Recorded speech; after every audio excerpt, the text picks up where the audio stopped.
आश्चर्य, शुक्र के बादल सचमुच अलग हो जाते हैं। हाल तक हम शुक्र की सतह को केवल रडार से या ग्रह पर उतरकर ही देख पाते थे। ऐसा माना जाता था कि शुक्र की सतह बादलों से पूरी तरह ढकी हुई थी। नासा का पार्कर सोलर प्रोब कुछ और ही साबित हुआ। पहली बार एक अंतरिक्ष यान जिसने दृश्य प्रकाश में शुक्र को देखा, वह शुक्र की सतह पर विशेषताओं को देखने में सक्षम था। ऐसा माना जाता था कि लगभग 20 किलोमीटर व 12 मील मोटी बादलों की एक मोटी बहुस्तरीय परत हमेशा शुक्र को पूरी तरह से ढक देती है, लेकिन पार्कर सोलर प्रोब के अवलोकन अन्यथा साबित हुए। यह सिर्फ यह दर्शाता है कि विज्ञान की दुनिया में ब्रह्मांड अक्सर हमें ऐसे तरीकों से आश्चर्यचकित करता है जिसकी पहले किसी भी वैज्ञानिक ने कभी कल्पना नहीं की थी। दशकों तक हमारे सौर मंडल की खोज ने हमारे पड़ोसी ग्रहों में से एक शुक्र को काफी हद तक अज्ञात छोड़ दिया। अब चीजें बदलने वाली नासा के सौर मंडल अन्वेषण कार्यक्रम की नवीनतम घोषणा में 2 मिशनों को आगे बढ़ाया गया है और वे दोनों शुक्र ग्रह के लिए बाध्य हैं।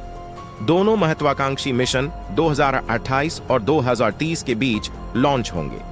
यह नासा के ग्रह विज्ञान प्रभाग की दिशा में एक महत्वपूर्ण बदलाव का प्रतीक है, जिसने 1990 के बाद से ग्रह पर कोई मिशन नहीं भेजा है। यह मेरे जैसे अंतरिक्ष वैज्ञानिकों के लिए रोमांचक खबर। शुक्र एक शत्रुतापूर्ण दुनिया है। इसके वातावरण में सल्फ्यूरिक एसिड होता है और सतह का तापमान इतना गर्म होता है कि सीसा पिघल सकता है। लेकिन यह हमेशा से ऐसा नहीं रहा है। ऐसा माना जाता है कि शुक्र की शुरुआत पृथ्वी के समान ही हुई थी। तो क्या हुआ?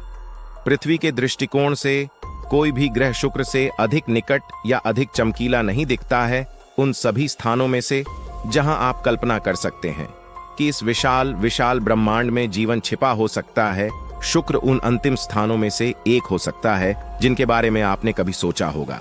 सौर मंडल के सबसे गर्म ग्रह के रूप में पूर्ण सूर्य के प्रकाश में बुध से भी अधिक गर्म शुक्र की सतह का तापमान दिन और रात में लगातार 435 डिग्री सेल्सियस 900 डिग्री फ़ारेनहाइट रहता है। ये तापमान एक अनियंत्रित ग्रीन हाउस प्रभाव के कारण हुआ था, जो अरबों साल पहले शुरू हुआ था। परतदार क्लाउड डेक, कार्बन डाइऑक्साइड युक्त वातावरण और घने वातावरण में तेजी से घूमने वाली हवाओं के संयोजन के रूप में सभी ने मिलकर गर्मी को अपरिवर्तनीय रूप से बढ़ा दिया था। इतिहास इसे ग्रीन हाउस प्रभाव का अध्ययन करने और पृथ्वी पर इसे प्रबंधित करने का तरीका सीखने के लिए एक उत्कृष्ट स्थान बनाता है। हम ऐसे मॉडलों का उपयोग कर सकते हैं जो शुक्र के वायुमंडलीय चरम का चित्रण करते हैं और परिणामों की तुलना हम घर पर जो देखते हैं उससे करते हैं। लेकिन चरम सतह की स्थिति उन कारणों में से एक है जिनकी वजह से ग्रह अन्वेषण मिशनों ने शुक्र ग्रह से परहेज किया है। उच्च तापमान का मतलब है 90 बार लगभग 1 किलोमीटर पानी के नीचे के बराबर का बहुत उच्च दबाव, जो अधिकांश ग्रह लैंडर्स को तुरंत कुचलने के लिए पर्याप्त है। तो फिर यह आश्चर्य की बात नहीं हो सकती है कि शुक्र ग्रह पर मिशन हमेशा योजना के अनुसार नहीं चले हैं। अब तक किए गए अधिकांश अन्वेषण तत्कालीन सोवियत संघ द्वारा 1960 और 1980 के दशक के बीच किए गए थे। कुछ उल्लेखनीय अपवाद हैं, जैसे 1972 में नासा का पायनियर वीनस मिशन और 2006 में यूरोपीय अंतरिक्ष एजेंसी का वीनस एक्सप्रेस मिशन। पहली लैंडिंग 1970 में हुई, जब पैराशूट पिघलने के कारण सोवियत संघ का वेनेरा 7 दुर्घटनाग्रस्त हो गया, लेकिन यह 20 मिनट का डेटा वापस पृथ्वी पर भेजने में कामयाब रहा। पहली सतह की तस्वीरें वेनेरा 9 द्वारा ली गईं, उसके बाद वेनेरा 10, 13 और 14। वंश मिशन 2 चयनित नासा मिशनों में से पहले को डेविंसी प्लस के रूप में जाना जाएगा। नोबल गैसों, रसायन विज्ञान और शुक्र के गहरे वायुमंडल की जांच का संक्षिप्त रूप इमेजिंग। इसमें एक वंश जांच शामिल है, जिसका अर्थ है कि इसे वायुमंडल के माध्यम से छोड़ा जाएगा। जैसे ही यह जाएगा, माप लेगा। अवतरण के 3 चरण होते हैं। पहले चरण में पूरे वातावरण की जांच की जाती है। जांच में वायुमंडल की संरचना को विस्तार से देखा जाएगा। प्रत्येक परत के गिरने पर जानकारी प्रदान की जाएगी। हम जानते हैं कि सल्फ्यूरिक एसिड लगभग 50 किमी 30 मील ऊपर बादलों की परतों तक ही सीमित है, और हम जानते हैं कि वातावरण में 97% कार्बन डाइऑक्साइड है। लेकिन सूक्ष्म तत्वों के अध्ययन से यह जानकारी मिल सकती है कि वातावरण इस स्थिति में कैसे पहुंचा। दूसरे चरण में हवा की गति, तापमान और दबाव जैसी मौसम की विशेषताओं को विस्तार से मापने के लिए कम ऊंचाई पर ध्यान दिया जाएगा। अंतिम चरण उच्च रिजोल्यूशन में सतह की छवियां लेता है। जबकि मंगल के लिए यह बहुत सामान्य है, शुक्र पर यह हमेशा एक चुनौती रही है। घने बादल की परत का मतलब है कि दृश्य प्रकाश परावर्तित होता है, इसलिए पृथ्वी से या कक्षा से अवलोकन करना व्यावहारिक नहीं है। तीव्र सतह स्थितियों का यह भी अर्थ है कि रोवर्स अव्यावहारिक हैं। एक सुझाव गुब्बारा मिशन का रहा है, लेकिन सूक्ष्म तत्वों के अध्ययन से यह जानकारी मिल सकती है कि वातावरण इस स्थिति में कैसे पहुंचा। दूसरे चरण में हवा की गति, तापमान और दबाव जैसी मौसम की विशेषताओं को विस्तार से मापने के लिए कम ऊंचाई पर ध्यान दिया जाएगा। 1990 में नासा के मैगलन मिशन की बदौलत हमारे पास शुक्र की सतह की कम रिजोल्यूशन वाली छवि है, जिसने रडार का उपयोग करके सतह का मानचित्रण किया। डेविंसी जांच अपने अवतरण के दौरान अवरक्त प्रकाश का उपयोग करके सतह की तस्वीरें लेगी। ये तस्वीरें न केवल भविष्य के मिशनों के लिए बेहतर योजना बनाने में मदद करेंगी, बल्कि वैज्ञानिकों को यह जांचने में भी मदद करेंगी कि सतह कैसे बनी। सतह का मानचित्रण दूसरे मिशन को वेरिटास कहा जाता है, जो वीनस एमिसिटी रेडियो विज्ञान INSAR स्थलाकृति और स्पेक्ट्रोस्कोपी का संक्षिप्त रूप है।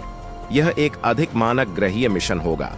ऑनऑर्बिटर सतह का मानचित्रण करने के लिए 2 उपकरणों को ले जाएगा, जो डेविंसी के विस्तृत अवरक्त अवलोकनों के पूरक होंगे। इनमें से पहला एक कैमरा है जो तरंग दैर्ध्य की एक श्रृंखला में निरीक्षण करता है। यह वायुमंडलीय और जमीनी संरचना की जांच करने के लिए शुक्र के बादलों के माध्यम से देख सकता है।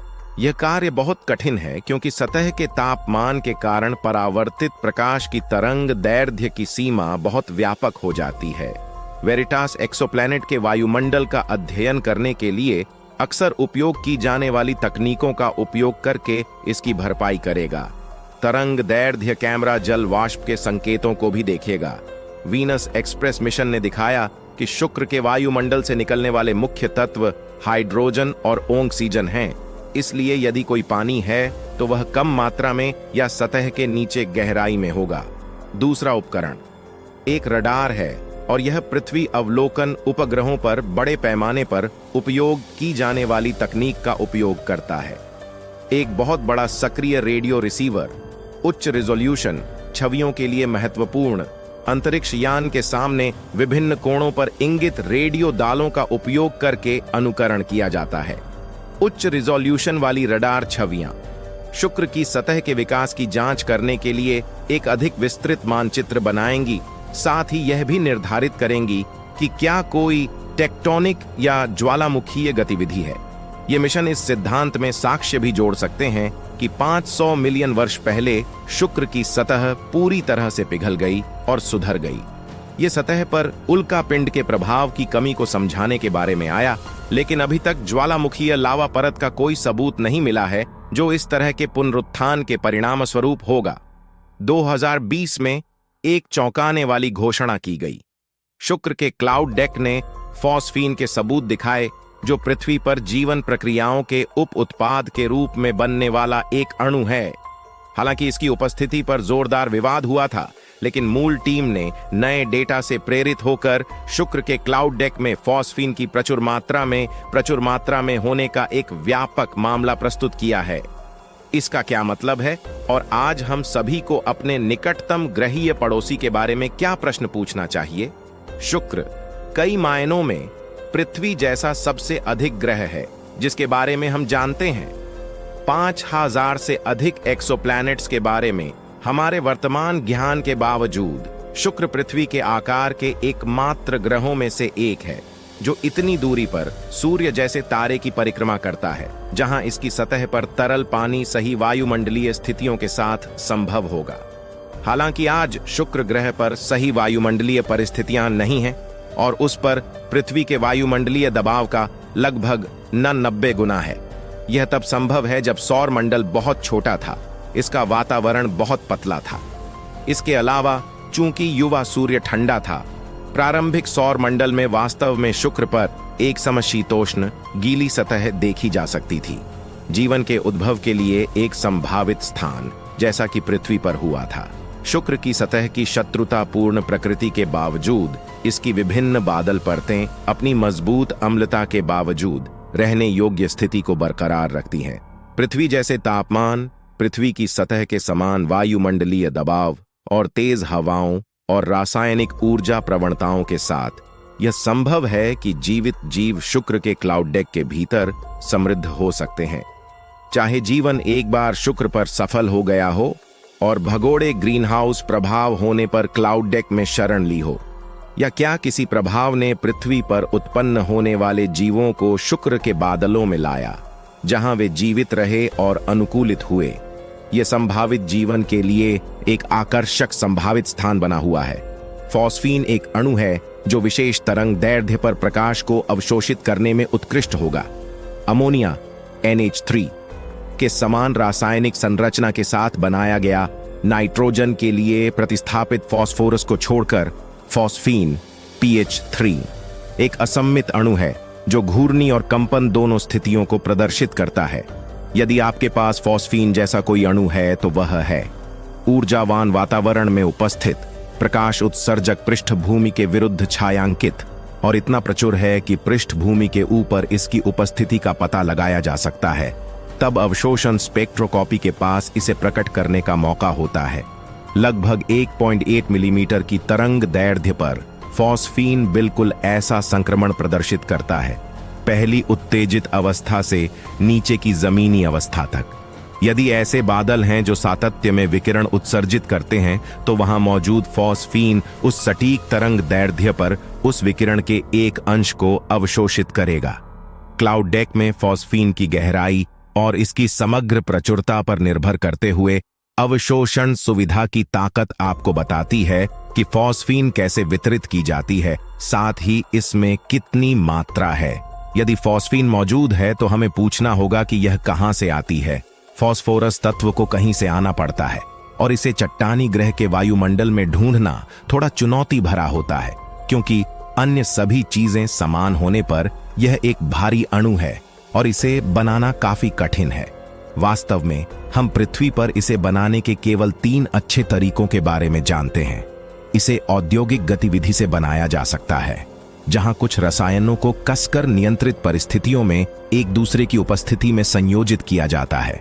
शुक्र ग्रह पर फॉस्फीन के लिए यह असंभावित लगता है। इसे औद्योगिक गतिविधि से बनाया जा सकता है, जहां कुछ रसायनों को कसकर नियंत्रित परिस्थितियों में एक दूसरे की उपस्थिति में संयोजित किया जाता है।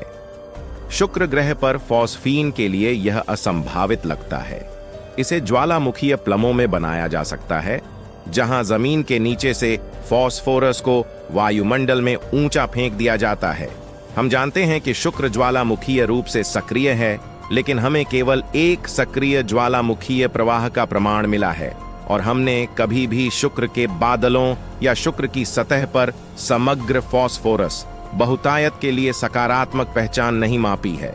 यदि शुक्र पर फॉस्फीन ज्वालामुखियों से आती है, तो हम अब तक के साक्ष्यों से सुझाए गए अनुमान से कहीं अधिक मात्रा में ज्वालामुखी गतिविधि की उम्मीद करेंगे। या तीसरा तरीका है अवयवीय जीवों की चयापचय प्रक्रियाओं के माध्यम से। ये आखिरी संभावना है जो इतनी आकर्षक है और इस प्रस्ताव को जन्म दिया कि फॉस्फीन का उपयोग एक्सोप्लैनेट पर संभावित अलौकिक जीवन के लिए एक रासायनिक मार्कर के रूप में किया जा सकता है। रेडियो खगोल विज्ञान का उपयोग करते हुए फॉस्फीन को जमीन से भी देखा जा सकता है। यदि यह शुक्र पर मौजूद है, यह अवायवीय जीवों का एक संभावित बायोसिग्नेचर है और हम जानते हैं कि शुक्र के बादल अत्यधिक अवायवीय वातावरण प्रदान करते हैं। और यदि यह पास 55 किलोमीटर और उससे अधिक की ऊंचाई पर मौजूद है, तो यह शुक्र पर पाए जाने वाले क्लाउड डेक से निकलने वाले प्रकाश को अवशोषित करने में सक्षम होगा। तो डेटा क्या दिखाता है? डेटा के 2 स्वतंत्र सेट हैं जो समस्या के लिए प्रासंगिक हैं। जेम्स क्लर्क मैक्सवेल टेलीस्कोप से सबसे बड़ा सिंगल डिश टेलीस्कोप जो विशेष रूप से सब मिलीमीटर खगोल विज्ञान के लिए डिजाइन किया गया है, और ALMA अटाकामा लार्ज मिलीमीटर सब मिलीमीटर एरे 66 के साथ। सभी व्यंजन एक साथ जुड़े हुए हैं। यद्यपि आपको इनमें से किसी भी वेधशाला से शानदार सुंदर छवियां नहीं मिलेंगी, वे न केवल एक ग्रह से बल्कि ग्रह के विभिन्न हिस्सों से आने वाले प्रकाश का विश्लेषण कर सकते हैं, जिससे हमें उन विशिष्ट क्षेत्रों पर ध्यान केंद्रित करने में मदद मिलेगी जो समृद्ध या गरीब हो सकते हैं। विशेष अणु जिसे हम पहचानने का प्रयास कर रहे हैं। जिस तरह से आप फॉस्फीन के बारे में उपयोगी डेटा प्राप्त करते हैं, वह स्पेक्ट्रोस्कोपी करने से आता है, जहां आप प्रकाश को बड़ी संख्या में अलग अलग डिब्बों में तोड़ते हैं जो विद्युत चुंबकीय स्पेक्ट्रम के बहुत संकीर्ण घटकों की जांच करते हैं।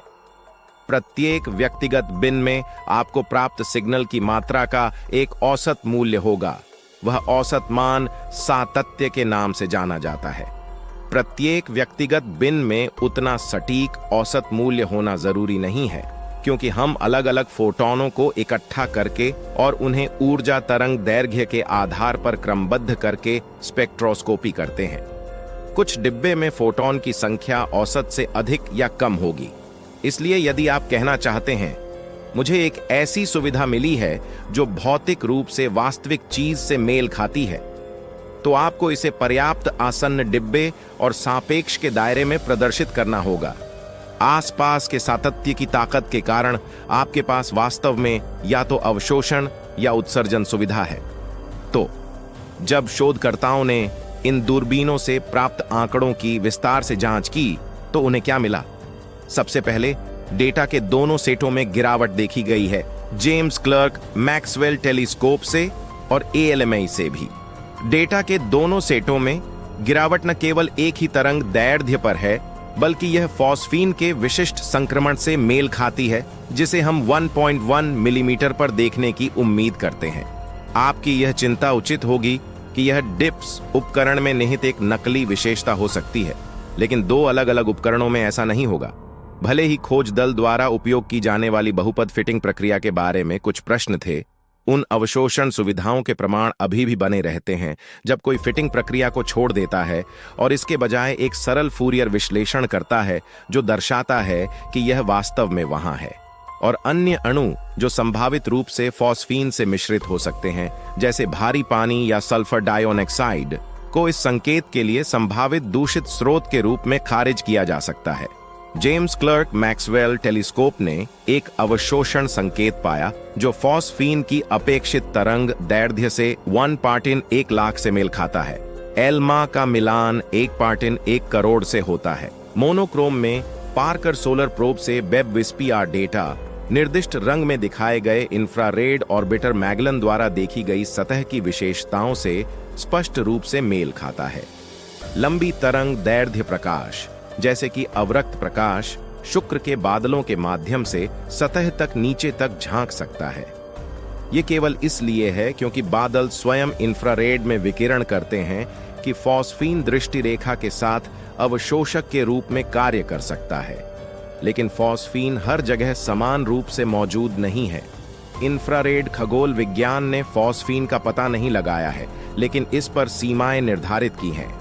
मध्य अक्षांशों पर अधिकतम कुछ भाग प्रति बिलियन से लेकर ध्रुवीय अक्षांशों पर कुछ भाग प्रति 10 बिलियन तक। हमें अभी तक फॉस्फीन के किसी अन्य घूर्णी या कंपन संबंधी संक्रमण का भी पता नहीं चला है जो इसकी उपस्थिति को प्रकट कर सके। लेकिन इसका मतलब यह नहीं है कि फॉस्फीन का पता लगाने पर भरोसा नहीं किया जाना चाहिए। जेम्स क्लर्क मैक्सवेल टेलीस्कोप और ALMA डेटा के अनुरूप मास स्पेक्ट्रोस्कोपी डेटा ने फॉस्फीन की उपस्थिति के मजबूत संकेत दिए हैं। सल्फर डाइऑक्साइड, जिसे जेम्स क्लर्क मैक्सवेल टेलीस्कोप द्वारा शुक्र ग्रह पर भी पाया गया है, और यह उसी सप्ताह लिए गए डेटा का उपयोग करके पाया गया था जब फॉस्फीन डेटा लिया गया था। सल्फर डाइऑक्साइड की प्रचुरता, जो कई लोगों ने एक संदिग्ध संभावित भ्रमित करने वाले अणु के रूप में विकसित की है, केवल लगभग 10% है, जो फॉस्फीन के लिए जिम्मेदार संकेत को समझाने के लिए आवश्यक है। यह नकल मॉडल प्रेक्षित सिग्नल को पुनः प्रस्तुत करने में विफल साबित हुआ है। प्रस्तावित high altitude Venus operational concept HAVOC mission ने शुक्र के ऊपरी वायुमंडल में अतीत या वर्तमान जीवन की खोज की होगी, जहां स्थितियां आश्चर्यजनक रूप से पृथ्वी की सतह पर पर्यावरण में पाए जाने वाले समान हैं। इसके बजाय यह कार्य अन्य भविष्य के मिशनों जैसे डेविंसी और वेरिटास पर पड़ेगा, लेकिन शुक्र के क्लाउड डेक में जीवन के मामले को फॉस्फीन की संकेतात्मक खोज से बल मिला है, जो अभी भी एक विवादास्पद खोज है। बेशक यह सब बताता है कि शुक्र के ऊपरी वायुमंडल में वास्तव में फॉस्फीन है, लेकिन यह सब कुछ है संकेतात्मक, निश्चित नहीं। यदि फॉस्फीन एक बायोसिग्नेचर होता तो आप उम्मीद करते कि यह पानी की प्रचुरता का अनुसरण करेगा, लेकिन ऐसा नहीं है। इसके बजाय ऐसा लगता है कि यह सल्फर डाइऑक्साइड की प्रचुरता का अनुसरण करता है, जो कम से कम कहने के लिए अप्रत्याशित है। यदि आप यह सत्यापित करना चाहते हैं कि यह वास्तव में एक फॉस्फीन संकेत है, तो आप फॉस्फीन अणुओं से एक उच्च क्रम घूर्णी संक्रमण चाहते हैं। नासा के stratospheric observatory for infrared astronomy SOFIA ने शुक्र का सटीक 4 से 3 एंग से 0 के बजाय संक्रमण की तलाश में अवलोकन किया है। प्रारंभिक रूप से वे 65 किमी या उससे अधिक की ऊंचाई पर 33 भाग प्रति बिलियन तक की फॉस्फीन प्रचुरता के अनुरूप एक संकेत देखते हैं, संभावित रूप से उच्चतम बादलों के भीतर। दुर्भाग्य से सोफिया इस प्रकार के अवलोकन करने के लिए उपयुक्त एकमात्र वेधशाला है, और 20 वर्षों के नियोजित जीवन काल के बावजूद लागत के कारण 30 सितंबर 2022 को इसे बंद किया जा रहा है। एक पायलट, एक कर्मचारी और प्रत्येक उड़ान के लिए ईंधन परिचालन के लिए प्रतिवर्ष $50 मिलियन की लागत आती है। सोफिया की अद्वितीय क्षमताओं के बावजूद जब नए बेहतर मिशनों के विकास की बात आती है, तो वे लागतें निषेधात्मक होती हैं, जो लंबी अवधि में कम महंगी होंगी। खगोल विज्ञान और ग्रह विज्ञान समुदायों के साथ साथ आम जनता दोनों में से कई लोग शुक्र पर फॉस्फीन की खोज के संभावित असाधारण प्रभावों पर आगे बढ़ने के लिए उत्सुक हैं।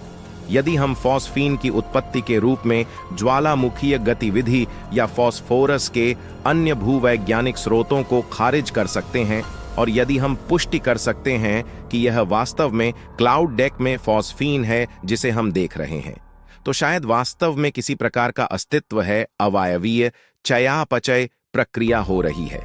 हो सकता है कि वास्तव में उन क्लाउड डेक में कुछ भागों प्रति बिलियन स्तर पर फॉस्फीन हो, और शायद यह वास्तव में जीवन का संकेत बावजूद इसके हमारे पास डेटा का पालन करने के अलावा कोई विकल्प नहीं है। यह साबित नहीं होता है, लेकिन यह सुझाव देता है कि संभावित जैव अनुकूल वातावरण में भारी मात्रा में एक अप्रत्याशित अणु मौजूद हो सकता है। वहां फॉस्फीन है या नहीं, और इसका जीवन से कोई संबंध है या नहीं, यह स्पष्ट है कि इसका पता लगाने के लिए हमें शुक्र पर बेहतर नजर डालने की जरूरत है। एक बेंचमार्क के रूप में शुक्र अत्यधिक महत्वपूर्ण है। एक्सोप्लैनेट के बीच शुक्र एनालॉग मौजूद होंगे, और जितना अधिक हम इसके बारे में पता लगाएंगे, उतना ही अधिक हम समझ पाएंगे कि समय और डेटा के समय हम क्या देख रहे हैं आता है।